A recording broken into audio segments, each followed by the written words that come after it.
Even as the IRS and U.S. Treasury continue to warn taxpayers about IRS impersonation scams, fraudsters are still making the rounds. Yeah, it's where the Now Casey's Tara Hall comes in with a warning you want to watch.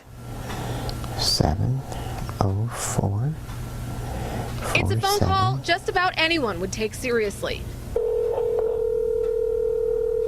Sometimes it would ring for a long period of time, and I would get a disconnection. You owe the IRS money, and the agent on the other line demands you pay it back immediately, otherwise they'll sue. Enter Junior. We've hidden his face and changed his name out of his concerns over identity theft. They asked if my number was right, and I said yes. And they began to tell me my name, and I said yes, that is right. So they began to give me all of these code numbers that, as they say, refer to my IRS account. So I'm like, what is going on? What's going on is an old scam with a new spin. Fraudsters get your name and number, and then they call and call and call until you finally answer or call them back.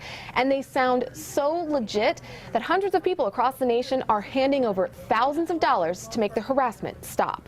They wasn't American people. They had an accent. They could barely speak English. And that's what really made me mad, is that somebody from another country is trying to take our money from us here in America. The Now wanted to hear what these calls were all about. The wireless customer you are calling is not available. Unfortunately, by the time we called, the number had already been disconnected. Please try again later. Likely because the con men use prepaid lines until they run out, and then they move on to the next one, much like their victims.